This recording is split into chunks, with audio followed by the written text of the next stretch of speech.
बिस्मिल्लाहिर्रहमानिर्रहीम अस्सलाम वालेकुम नाज़रीन, यू वाचिंग एनालिसिस रूम। आहियां लैला निसा। नाज़रीन, माहौलियात जे लाइ यानी क्लाइमेट चेंज जे लाइ इहो ॼाणायो वञे थो त ही हिकु जंग खां बि वधीक मसइलो थी चुको आहे। ऐं अॼु असां पंहिंजे प्रोग्राम में डिस्कशन कंदासीं जीअं त हुकूमत हाणे ही जेकी माहौलियाती तब्दीली जे नतीजे में ॿोॾ आई ऐं उनजे नतीजे में एतिरो वॾो नुक़सानु थियो आहे, उनखे वठी करे हुकूमत तमामु घणी सीरियस नज़र अचे पई। हाणे क्लाइमेट एक्शन प्लान जोड़ण जूं ॻाल्हियूं बि पिणु करे पई। न सिर्फ़ु एतिरो पर कार्बन क्रेडिट्स ते हुकूमत ज़ोर ॾियणु लॻी आहे त तमामु सूबा बि कार्बन क्रेडिट्स में पंहिंजो किरदारु अदा कनि। पर ही कार्बन क्रेडिट्स आहिनि छा, ऐं कार्बन क्रेडिट मार्केटिंग हुजे छा थी, या कार्बन क्रेडिट मार्केट छा हुजे थो, इन जो मक़सदु छा आहे, या हिकु आम माण्हू खे ख़बर हुजण बि लाज़मी आहे। छो त माहौलियात क्लाइमेट चेंज हिकिड़ो अहिड़ो इशू बणिजंदो वञे थो त हर उन सां आम माण्हू मुतासिर थिए पियो। हिन जे लाइ ज़रूरी बि आहे त असां उनखे सम्झूं बि बाक़ाइदा तौर ते। जेके एक्सपर्ट्स मौजूदु आहिनि त ही क्लाइमेट कार्बन ही जेको मार्केट आहे कार्बन क्रेडिट जो, इन जो मक़सदु छा आहे, छा इन सां वाकई में असां क्लाइमेट क्राइसिस खे मुंहुं ॾेई सघूं था, ऐं हुकूमतूं कहिड़ो किरदारु इन में अदा करे सघनि थियूं। इहे सभु असां शयूं जेके डिस्कस कंदासीं।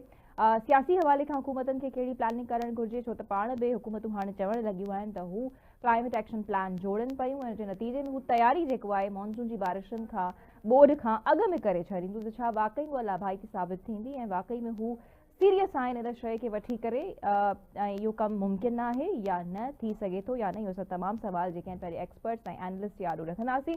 इन वक़्तु मूंखे जॉइन कयो आहे सीनियर सहाफ़ी तजिया निगार इमदाद सूमर साहब। इमदाद साहब, अस्सलाम वालेकुम, वेलकम टू द शो। ऐं ॿिए पासे नाज़रीन मूंखे जॉइन कयो आहे रफ़ीउल हक़ साहब, जेके कॉलेजिस्ट आहिनि, माहौलियाती माहिर आहिनि, माहौलियात के तमाम बेहतर तरीके से समझन पाया।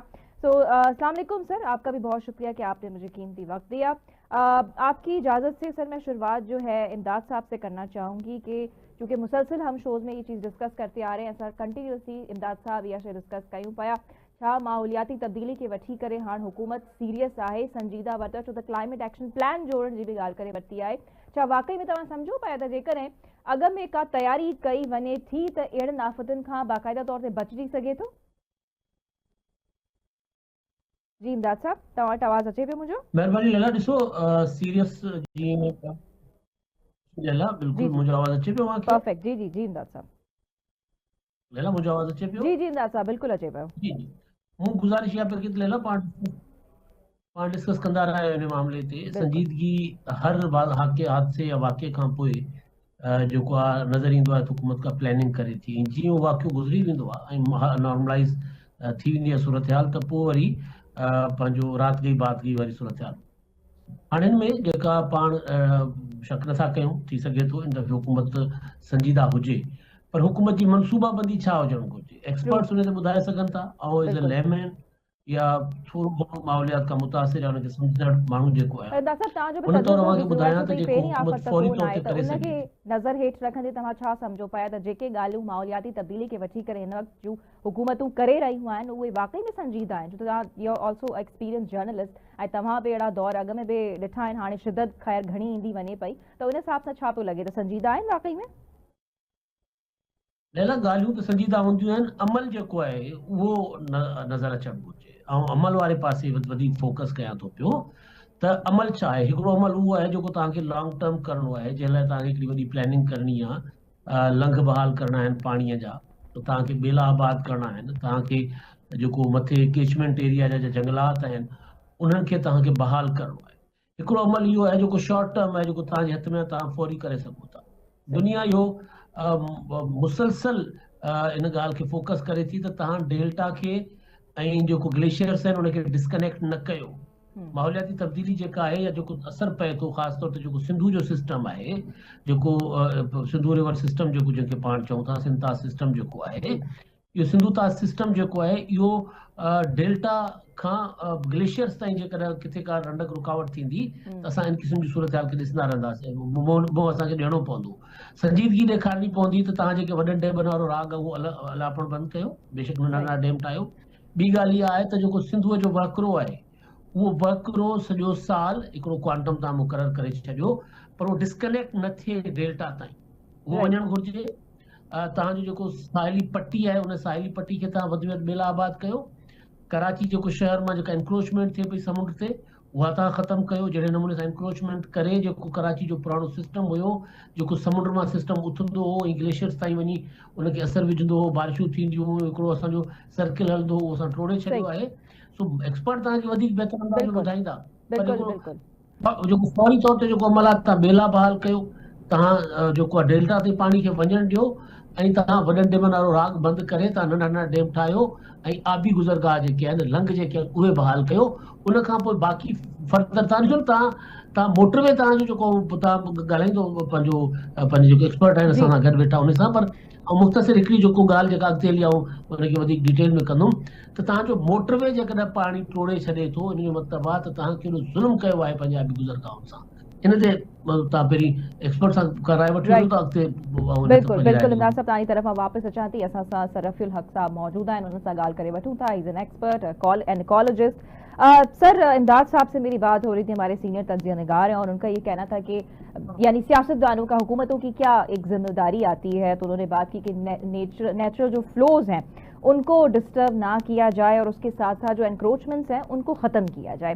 Now U as an expert, अभी हम देख रहे हैं कि हमारी हुकूमतें एक टर्मिनोलॉजी यूज कर रही है, carbon credits, carbon credits, carbon credit marketing. ये कार्बन क्रेडिट है क्या? और चूंकि आम आदमी अब माहौलियाती तब्दीली से बड़ा मुतासर हो रहा है, तो उन सबके लिए जानना भी बहुत ज्यादा जरूरी है। What is a carbon credit? Laila, बहुत अच्छी तरह से आपने सवाल किया और बहुत उम्दा सवाल है कि मास्टर्स को ये मालूम होना चाहिए कार्बन क्रेडिट क्या है। बेसिकली हम जो भी एक्टिविटी करते हैं उसमें हमारा कोई कार्बन फुटप्रिंट होता है, यानी हमारे उस एक्शन से, जैसे मैं इस कमरे में बैठा हूँ, बिजली जल रही है, लेकिन बिजली at the cost of some fossil fuel जल रही है, तो मेरे इस कमरे का जो कार्बन इम्पैक्ट है वो equivalent to that burning fossil fuel होगा। अच्छा, इसका कोई पहले इसके बारे में सोच नहीं थी, इसलिए कि ग्रीन हाउस गैसेस का तस्वुर नहीं था कि भाई ग्लोबल वार्मिंग हो रही है, ग्रीन हाउस गैसेस बन रही हैं। तो जब ये ग्लोबल टेम्परेचर बढ़ना शुरू हुआ ग्रीन हाउस गैसेस की वजह से, और ये कहा गया पहले कोयोटो में और फिर बाद में कि जी अब अलार्मिंग सिचुएशन है, we have to think differently. और ये जो तरक्की हो रही, हमारा जो मुल्क है वो बहुत ज़्यादा तरक्की याफ्ता नहीं है, तरक्की पजीर है। हमारा कार्बन इम्पैक्ट कुछ बहुत ज़्यादा यानी 1% से भी कम है।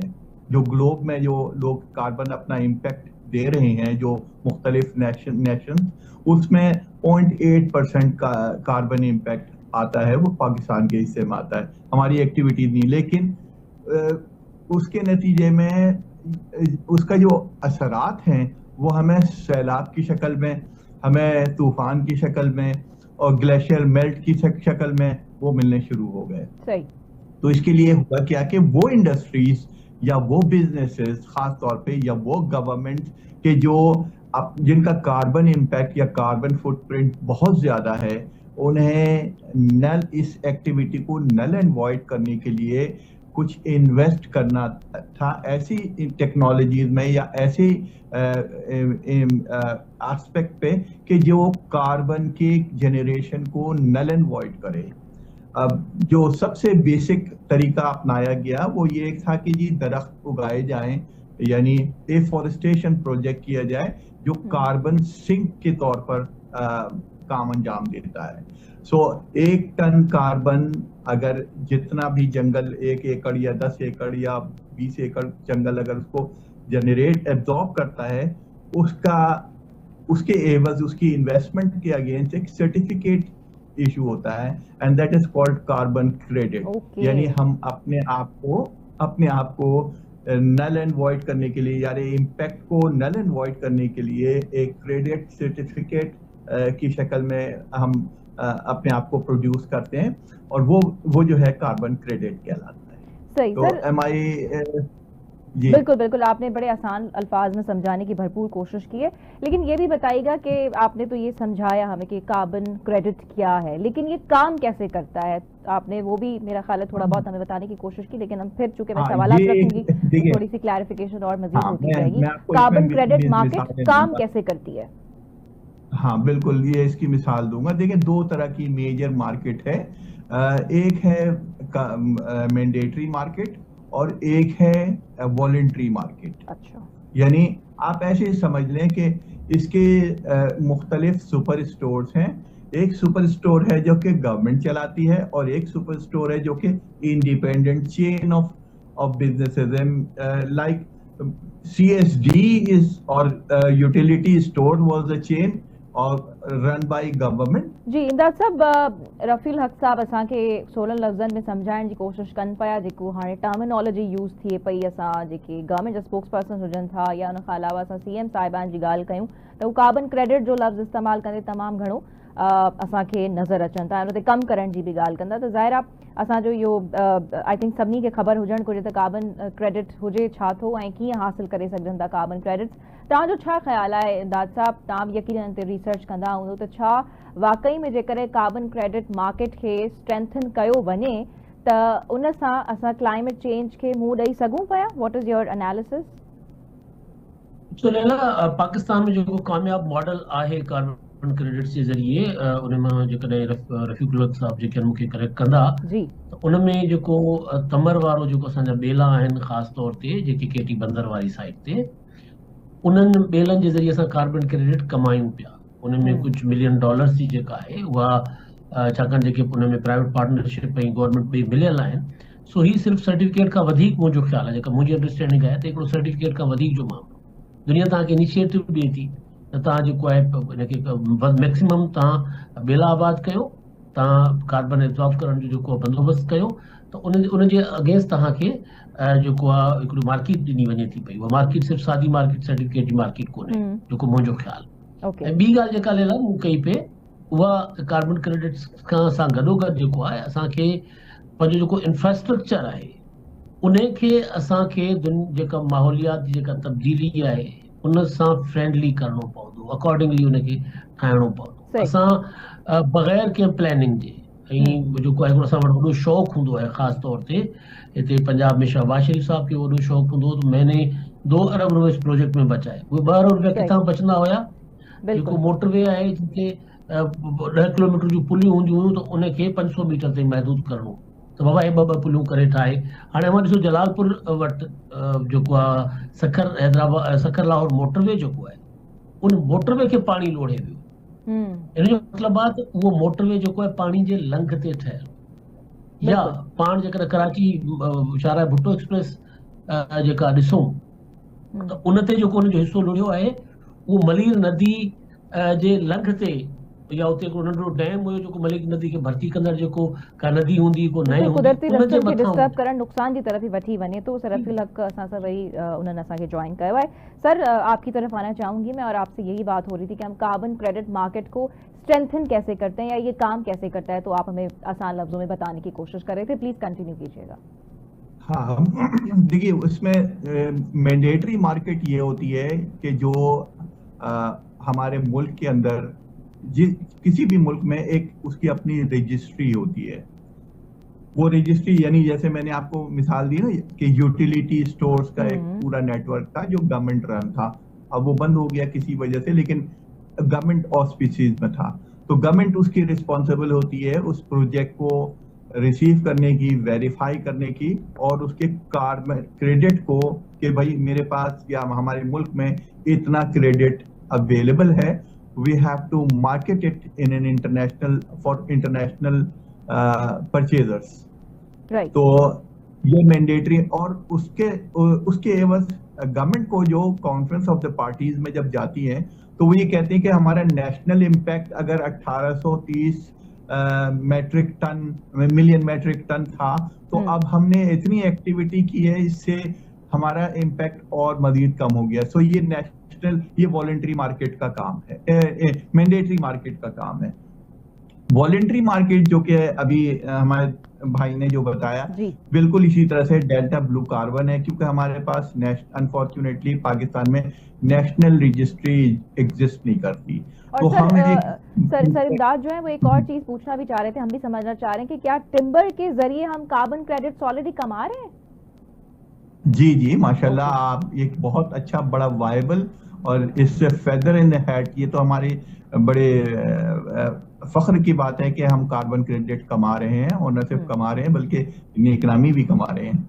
सही, लेकिन सर अब मुझे ये भी बताइए कि कार्बन क्रेडिट से मुस्तफीद कौन कौन हो रहा है और कैसे हो सकता है? जी हाँ बिल्कुल, सबसे पहले तो मैं बता दूं कि ये पब्लिक प्राइवेट पार्टनरशिप के तहत है, तो इसके जो तीनों कंपोनेंट हैं वो उसके बेनिफिशियरी हैं, यानी प्राइवेट सेक्टर के जो इन्वेस्टर है वो पब्लिक सेक्टर के ऑर्गेनाइजेशन जो कि हमारे सरकार के इदारे हैं, और पब्लिक प्राइवेट पार्ट, और ये इसमें गवर्नमेंट क्योंकि उसका प्लेटफॉर्म मुहैया करती है, लेकिन उसके जो डायरेक्ट बेनिफिशरीज हैं वो माहिगीर हैं कि जो जून जुलाई में जॉबलेस हो जाते हैं। अब वो खवातीन हैं कि जिन्हें घर में बैठे हुए कुछ नहीं मिलता था, अब वो बैठ के इस प्रोजेक्ट के साथ इंगेज हो रही हैं। पहले इनडायरेक्टली होते थे, अब डायरेक्टली होती हैं। साथ साथ जब जॉब मिलती है, लोगों को रोजगार मिलता है। जून जुलाई में फिशरमैन जो है कोस्ट में कुछ नहीं करता था, इसके फिशिंग बैन होता है और ये ओपन सी में नहीं जा सकते हैं, तो देवर मेड रिडंडेंट, सिवाय बैठे हुए वो क्या कहते हैं गुटखा खाने के और वक्त जाया करने के और खाली पेट रहने के, इनके पास कोई ऑप्शन नहीं था। इस प्रोजेक्ट ने इतने तकरीबन सैकड़ों के हिसाब से लोगों को रोजगार दिया है, और रोजगार उस वक्त दिया है जब उनको जरूरत थी, यानी जब वो जॉबलेस होते हैं, जब उनको शिकार नहीं मिलता, मछली नहीं मिलती है, उसका कारोबार ठप होता है, तो ये लोग उनकी बोट उसमें इंगेज होती है, उनके पर्सनल्स उसमें इंगेज होते हैं, इवन देन उनकी विमेन उसमें इंगेज होती हैं, वो सीट कलेक्शन एंड सॉर्टिंग में जो है ना बाकायदा पार्टिसिपेट करती हैं। आप ये देखें कि इसका बेनिफिट अब चंद सालों में मल्टीपल टीयर है, right from the grass root public से यानी इंडिविजुअल से लेके और गवर्नमेंट तक है। और हमारे जितने भी लोग जाते हैं कॉन्फ्रेंस ऑफ द पार्टीज में, तो बड़ी फख्र से, बल्कि आपने वर्ल्ड इकोनॉमिक फोरम में भी देखा होगा कि पाकिस्तान के मैंग्रोव्स के बारे में वहां पर भी उसका चर्चा होता है। तो it's sort of a feather in a hat, जहां बहुत सारी चीजें हैं। मैं मजीद चाहूंगी कि आप यहाँ से कंटिन्यू कीजिएगा, लेकिन I want you to add something into it कि क्या समझते हैं आप, क्या कहना चाहेंगे कि अब जो तमाम सूबे हैं वो कैसे कार्बन क्रेडिट मार्केट में अपना रोल प्ले कर सकते हैं, और यहाँ पे मखसूस तौर पे सिंध की बात करना चाहेंगे, क्योंकि वफाक कह रहा है कि वो भी तमाम सूबों की भरपूर मदद करेगा। तो वफाक कौन सी मदद फराहम कर सकता है और सूबे कैसे अपना किरदार अदा कर सकते हैं? चूंकि you are closely working with government as well, तो आप हमें सही तरीके से बता सकते हैं। अभी मैं कंटिन्यू करूं या? जी सर, मेरा ही आप ही से सवाल है, इमदाद साहब की तरफ ही फिर हम बढ़ते हैं। अच्छा, देखिए सबसे पहले तो मैं वफाक से, जब हमने 18 अमेंडमेंट अप्रूव कर दिया, तो ये जो खास तौर पे जो इस वक्त हमारा वायबल प्रोजेक्ट है कार्बन क्रेडिट का, ये इसका लीड डिपार्टमेंट जो है वो डिवॉल्व डिपार्टमेंट है, प्रोविंशियल ज्यूरिसडिक्शन है, that is Sindh forest department. अब चूंकि हम सब लोगों ने एक साथ अपनी तमाम कोशिशें की, इसमें सिंध फॉरेस्ट डिपार्टमेंट को कामयाबी हुई। KPK was also doing some job, Punjab में भी कुछ इसी तरह की एक्टिविटी थी, but Sindh is there with the viable and with tangible results, viable project and with tangible results। तो ये जो चीज है, ये इसमें वफाक के लिए एक विन विन सिचुएशन है।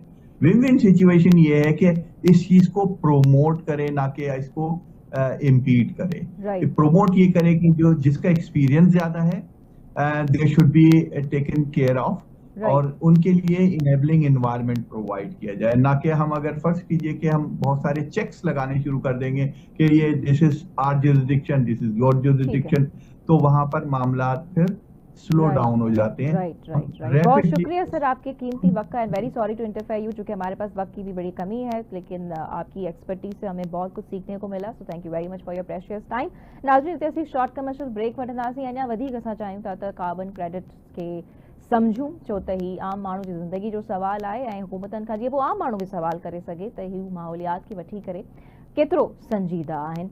हिते शॉर्ट कमर्शियल ब्रेक, ऐं ब्रेक में हाज़िर थियूं था।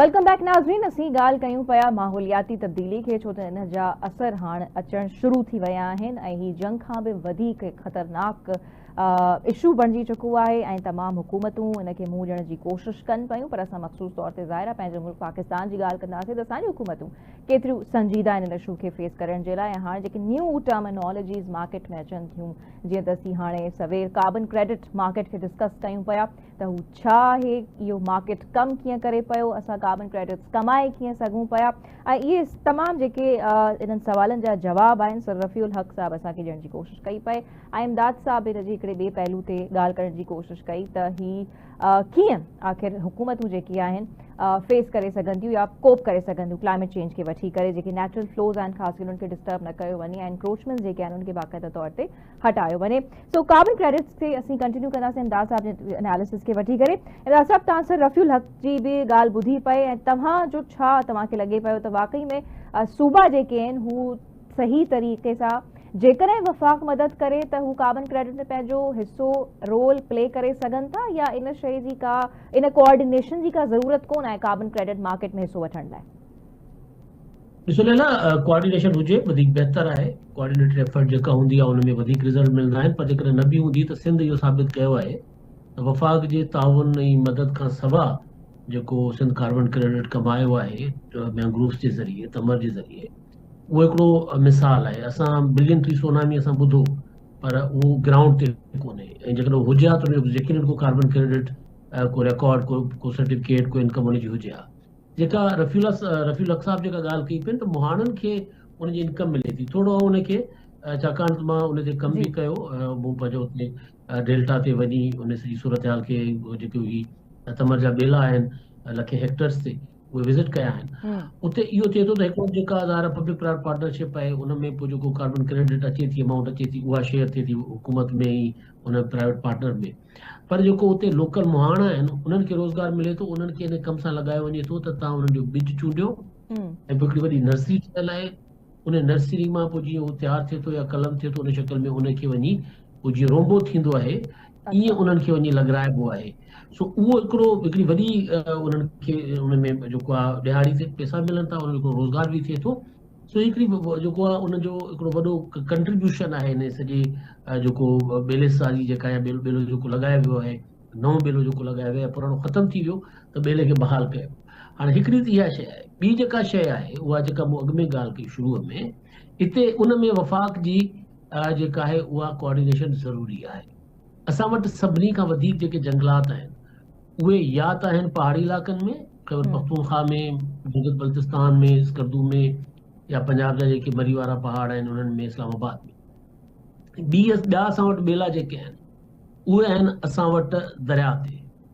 हाणे जेके दरियाही ॿेलनि खे बहाल करण लाइ जितां असां कार्बन क्रेडिट तमामु घणो कमाए सघूं था, लखे एकड़ ज़मीन आहे, जेको 3000 किलोमीटर जो दरिया आहे सिंधु। पर जेकॾहिं उहो मैदान में ॾिसूं त को घटि में घटि 2000 किलोमीटर उहो हले थो पियो। उहो जेको 2000 किलोमीटर हले थो ॿिन्ही पासनि खां सिंधु थो हले, उन खां सवाइ उनजी जेके आर्टरीज़ आहिनि, 5 पंजाब जा वॾा दरिया आहिनि, उन्हनि जा ॿेला जेकॾहिं बहाल कयूं असां, उते वफ़ाक़ जी ज़रूरत पवंदी, वफ़ाक़ जी मदद जी ताउन जी ज़रूरत पवंदी, उन्हनि ॿेलनि खे बहाल करण ज़रूरी। वफ़ाक़ जी ज़रूरत पएगी सघे थी। इमदाद साहब, तव्हां सां गॾु ई रहिजो। असांखे सीनियर जर्नलिस्ट अमर गुरड़ो साहब जॉइन करे चुका आहिनि। अस्सलाम वालेकुम sir Amar, thank U very much for joining us ऐं काफ़ी वेल इन्फॉर्म जर्नलिस्ट एंड एनवायरनमेंट खे वठी करे। सर, असां ॻाल्हि कयूं पिया अॼुकल्ह हुकूमत छो त आफ़त अची करे पहुती आहे, हुकूमत तमामु घणी संजीदा नज़र अचे पई माहौलियाती तब्दीली खे मुंहुं ॾियण जे लाइ। क्लाइमेट एक्शन प्लान जी बि उन्हनि ॻाल्हि करे वठी आहे ऐं ॿी टर्मिनोलॉजी असीं ॿुधूं था कार्बन क्रेडिट्स खे वठी करे। सवेर असीं डिस्कस कयोसीं त कार्बन क्रेडिट्स छा आहिनि ऐं ही मार्केट कीअं कमु करे पई, इनखे स्ट्रेंथन करण जी कीअं ज़रूरत आहे। पर तव्हां खां मुंहिंजो सवाल इहो आहे त जेके ॻाल्हियूं हिन करे पई हुकूमत क्लाइमेट एक्शन प्लान खे वठी करे, do you think they are really serious about it? जी लैला, वॾी महिरबानी, तव्हां मूंखे पंहिंजे प्रोग्राम में वरितो। इहो ॾिसो, क्लाइमेट चेंज त हिकिड़ो ग्लोबल फिनोमेना आहे ऐं उन में असां जेकॾहिं उनजी मिटिगेशन ते वेंदासीं त इहो हिकिड़ो वॾो कमु थींदो। उन में वण ज़रूरु लॻाइजनि, पर असां छो त वर्स्ट विक्टिम आहियूं क्लाइमेट चेंज जा, त असांखे हिन वक़्तु जेका शदीद ज़रूरत आहे उहा आहे एडाप्टेशन जी। मिसाल तौर फ्लड्स अचनि पिया त उन खां बचाव जे लाइ असां कहिड़ा उपाउ वठूं, पंहिंजा बंद कीअं मज़बूत कयूं, पंहिंजूं आबादियूं कीअं बचायूं। त गवर्नमेंट ॾिसो, हाणे हिकिड़ी ॿी बि शइ थी आहे त कोई 30 ईयर्स जो को प्लान बि लॉन्च कनि पिया। जंहिंमें मॉनसून जे लाइ ख़ासि तौर ते फेडरल ऐं सिंध गवर्नमेंट गॾिजी करे कमु कंदा। सो इहे मुख़्तलिफ़ एफर्ट्स त कनि पिया, पर असां वटि जेकॾहिं असां वण लॻाए तव्हां सम्झो त पोइ क्लाइमेट चेंज खे क़ाबू करे छॾंदासीं त इहो पॉसिबल फ़िलहाल असां वटि न आहे। छो त हीउ ग्लोबल इशू आहे, जिन मुल्कनि इहे कयो आहे। दुनिया लेवल ते कार्बन जेको आहे असांजे प्लानेट सां जेसि ताईं घटि न थींदो तेसि ताईं क्लाइमेट चेंज जा इम्पैक्ट जेके आहिनि उहे उन में असांखे वण बि लॻाइणु खपनि ऐं वॾे पैमाने ते लॻाइणु खपनि, पर उन जा मुख़्तलिफ़ जेके सेक्टर्स आहिनि उन्हनि ते कमु करण जी ज़रूरत आहे। एडाप्टेशन आहे उनजो, उहो कीअं कजे ऐं उन में कहिड़ियूं आबादियूं आइडेंटिफाई करणु खपनि। असांखे सी लेवल राइज जो ख़तरो आहे कराची जे अंदरि ऐं तमामु घणी जेके आहिनि उहे पर हाणे हुकूमत कार्बन क्रेडिट्स ते सर तमामु घणो एम्फसाइज़ करे पई, त डू यू थिंक ये क्लाइमेट चेंज खे मुंहुं ॾेई सघनि पिया जेकॾहिं कार्बन क्रेडिट मार्केट खे स्ट्रेंथन कयो वञे त? ॾिसो, कार्बन क्रेडिट शुरू थियो 2015 में जी, जंहिंमें इंडस डेल्टा जेको आहे उन मां जेके कार्बन क्रेडिट ते कमु शुरू कयो वियो, जेको पब्लिक प्राइवेट पार्टनरशिप जे तहत फॉरेस्ट डिपार्टमेंट ऐं कुझु प्राइवेट पार्टियूं हुयूं। 2020 जे अंदरि उनजी जेका delta blue carbon DBC project आहिनि उनजो ॿियो फेज़ शुरू थियो हुयो। त इहो बि करणु खपे ऐं असां वटि वॾो हुनजो पोटेंशियल बि आहे। पर वरी बि आउं चवां थो त ॾिसो, क्लाइमेट चेंज जो इम्पैक्ट जेको आहे उहो ग्लोबल आहे। उहो असां तमामु वॾे पैमाने दुनिया में वण लॻनि ऐं कार्बन जेका आहे उहा सिंक थिए एटमॉस्फेयर मां, उहो पॉसिबिलिटी आहे त को इम्पैक्ट घटि थियनि। पर असांखे इमीडिएट जेका ज़रूरत आहे उहा वरी बि मुंहिंजी अॻे ॻाल्हि कई एडाप्टेशन। अच्छा, पोइ उन बाबति तव्हांखे हुकूमतूं केतिरो संजीदा नज़र अचनि थियूं? अडेप्टेशन जी जेकॾहिं ॻाल्हि कजे, छा क्लाइमेट रेज़िलियंस स्ट्रक्चर अडेप्ट करण में तव्हांखे नज़र अचनि पियूं तमामु हुकूमतूं?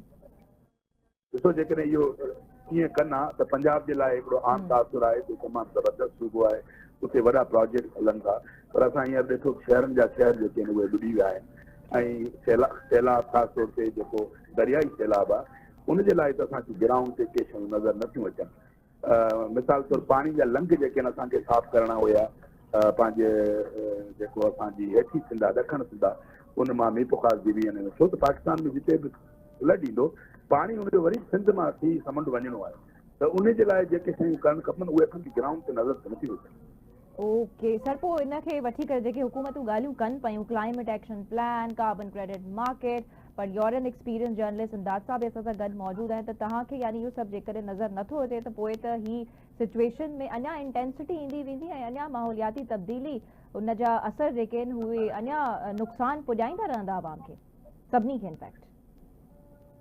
बिल्कुलु, तव्हां इहो सही था चओ, इहो थींदा असर ऐं इन खां पोइ ॾिसो जेके बि मैनिफेस्टेशन आहिनि क्लाइमेट चेंज जूं उहे भले सी लेवल राइज हुजे, हीट वेव्स हुजनि, ड्राई स्पेल हुजे, ग्लेशियर लेक आउटबर्स्ट फ्लड्स हुजनि, फ्लैश फ्लड्स हुजनि, उहे असां वटि सभु अचनि पिया था। त जेकॾहिं गवर्नमेंट संजीदा थिए इन्हनि मिसाल तौरु हीट वेव कराची जे अंदरि 2015 खां पोइ कंटिन्यूअस अचे पई, उनजे लाइ जेकॾहिं को प्लान कनि उहो असांखे नज़र नथियो अचे त उन लाइ कनि पिया, या फ्लड लाइ कनि पिया, या सी लेवल राइज लाइ कनि पिया, या मथे जेको आहे असांजे नॉर्थन एरियाज़ में जेके गिलॉफ अचनि पिया, ग्लेशियर लेक आउटबर्स्ट फ्लड, या असांजा ग्लेशियर जेके मेल्ट थियनि पिया था, उन हवाले सां का वॾे पैमाने ते तयारी कुझु प्रोजेक्ट हलनि पिया। जी गिलॉफ जो प्रोजेक्ट उते हले पियो, असां वटि हेठि जेको आहे कार्बन क्रेडिट जो हले पियो, पर जेके एक्चुअल असांखे खपनि उहे शयूं ग्राउंड ते नज़र नथियूं अचनि। ओके, ठीकु आहे sir, thank U very much, तव्हां सां गॾु मौजूदु आहे, काफ़ी इंपॉर्टेंट डिस्कशन थी। इमदाद साहब, तव्हां बि अमर साहब जी गुफ्तगू ॿुधी पए, हू चवनि था कार्बन क्रेडिट मार्केट बि ठीकु आहे, पर अडेप्टेशन ते हुननि तमामु घणो एम्फसाइज़ कयो ऐं हू एनवायरनमेंट खे काफ़ी टाइम खां कवर बि कंदा अचनि था। So what do you think of हिज एनालिसिस इमदाद साहब? छा सम्झो पिया त वाकई में हुकूमत जूं सिर्फ़ु ॻाल्हियूं आहिनि क्लाइमेट एक्शन प्लान खे वठी करे बि? बिल्कुलु लैला, मूं इहा ई ॻाल्हि शुरू में कई प्रोग्राम जे आगाज़ में, त असांखे संजीदगी तॾहिं नज़र ईंदी जॾहिं जेके आबी गुज़रगाहूं आहिनि, लंघ जेके आहिनि उहे बहाल करण जो हिकु मंसूबो असांजे साम्हूं असांखे ॿुधायो वेंदो त बाबा हितां मोटरवे जो लंघ हुयो, पंहिंजो पाणी जो लंघ हुयो, हिते मोटरवे ठहियलु आहे, हितां जेको असां इंडस हाईवे ठाहियो आहे, हितां असांखे फलाणो आबादी आहे, फलाणी ॻोठ आहे, हाणे हिन आबादी खे असां मुंतकिल कंदासीं छाकाणि त हितां हाणे सदाईं ॿोॾि ईंदी रहंदी। 2022 में जेको सिंध में ॿोॾि आई उन खां पोइ मुंहिंजो ख़्यालु आहे कोई 11 लंघ जेके वॾा लंघ हुया दरिया पंहिंजो पाणीअ जा, उहे हिकिड़ी जुडिशियल कमीशन हुई उन आइडेंटिफाई कया माहौलियात जे हवाले सां, उते को कमु असांखे नज़र कोन थो अचे पियो। पंजाब में मां ॾिसो त असां जेका ही प्री मानसून में जेको रावलपिंडी ॿुॾो या जेको चकरी वारा पासा हुया, जेके सभु मुरा जेके मारगला जे पहाड़ुनि ते या पोटवा जे पहाड़ुनि ते जेके मींहुं पिया, उन्हनि केतिरनि ई शहरनि खे ॿोड़े छॾियो, चकवाल ॿुॾी वियो, गुजरात ॿुॾी वियो, सियालकोट ॿुॾी वियो। त उते अवां कॾहिं बि हुकूमत जे तरफ़ां इहो न ॿुधो हूंदो त बाबा ही जेका इंक्रोचमेंट आहे इहा असां हटाईंदासीं। जॾहिं लाहौर में अची रावी जेको आहे उहो हिकिड़ी आबादी में पियो त पोइ रड़ थी त बाबा ही छा पियो थिए, त उन खां पोइ हुकूमत चयो त असांखे जेके समूरा आबी जेके गुज़रगाहूं आहिनि उन्हनि खे बहाल करणो आहे। यानी हुकूमत अॻु में जेको कुझु थियो उनखे रियलाइज़ करण लाइ तयारु कोन हुई। अमां ॾिसो जेको गुजरात ॿुधो आहे, गुजरात जेको तव्हां नओं मोटरवे लंघे थो, उन मोटरवे उन्हनि नदियुनि जो रस्तो बंदि कयो आहे जेको मथां खां अचनि थियूं कश्मीर खां। उन्हनि जो रस्तो बंदि कयो, गुजरात जहिड़ो शहर 10 ॾींहं जेको आहे पाणी में ॿुॾो पियो। सियालकोट छो ॿुॾो? छाकाणि त सियालकोट बिल्कुलु नदियुनि जे मथां आहे, नदियुनि जे मथां आहे। सियालकोट जेके नदियूं अचनि थियूं जम्मूअ मां, उहे गुज़री उतां लंघी हेठि वञी दरियाहनि में पहुंदियूं हुयूं। हाणे उन्हनि खे बंदि कयो वियो अॻियां। किथे हाउसिंग सोसाइटी ठही पई आहे, किथे रोड आहे, किथे मोटरवे आहे, किथे फलां आहे, किथे फलां। हाणे जेसि ताईं इहो सॼो सर्वे करे त बाबा किथे किथे लंघा आहिनि, किथे किथे गुज़रगाहूं आहिनि, जेका अमर ॻाल्हि कई पिए उहा इहा ई आहे त पहिरियों त असां माहौलियाती तब्दीली जेका इंटरनेशनल फिनोमेना आहे त असां पंहिंजे लेखे उनखे मुंहुं नथा ॾेई सघूं, पंहिंजी कंट्रीब्यूशन ज़रूरु थोरी करे सघूं था, पर पंहिंजे माण्हुनि खे महफ़ूज़ करण लाइ असां उहो एनवायरनमेंट ठाहियूं जेको रिज़िलियंट हुजे इन सॼी माहौलियाती तब्दीलीअ जो। ऐं अहिड़ा शहर अॼूं जेके जिन शहरनि में जो ड्रेनेज सिस्टम ठीकु हुजे। जब कराची जहिड़ो शहर आहे त असांखे अञा बि बुनियादनि ते कराची जहिड़े शहर खे खीर सॼे पहाड़ी नदियुनि खां बचाइण लाइ उन जेके नदियूं आहिनि उनखे बहाल कयूं असां। लाहौर खे बि कश्मीर मां ईंदड़ नदियूं जेके आहिनि ॿोड़ीनि थियूं, रावी खां सवाइ बि ॿोड़ींदियूं रहियूं आहिनि, ऐं अॻिते बि इहो थींदो। बिल्कुल एडेप्टेशन क्लाइमेट रेजिलियंस इंफ्रास्ट्रक्चर जोड़ने की अशद जरूरत है। थैंक यू वेरी मच उस्ताद साहब तव्हांजे क़ीमती वक़्त जी। तमाम सीरियस टॉपिक हुयो नाज़रीन, ऐं हुकूमतनि खे बि इन हवाले सां प्रॉपर तैयारी करणु घुर्जे, छो त ही सिर्फ़ ॻाल्हियुनि ताईं न हुजणु घुर्जे। यानी जॾहिं आफ़त अची करे पवे थी असांजे मथां, पोइ संजीदगी जो इज़हार करणु कंहिं कम जो कोन आहे। इन जे लाइ प्रोएक्टिव अप्रोच हुजणु तमामु ज़रूरी आहे, ऐं जेकॾहिं ईअं न थिए पियो, हुकूमतूं संजीदगी न ज़ाहिर कनि पियूं त हर 5-10 सालनि में असांखे ॿोॾ खे मुंहुं ॾियणो पवंदो। सो प्रोग्राम जो वक़्तु ख़तमु थी चुको आहे। मुलाक़ात थींदी सुभाणे। पंहिंजो ख़्यालु रखंदा, फीडबैक ॾियणु न विसारींदा। अल्लाह हाफ़िज़।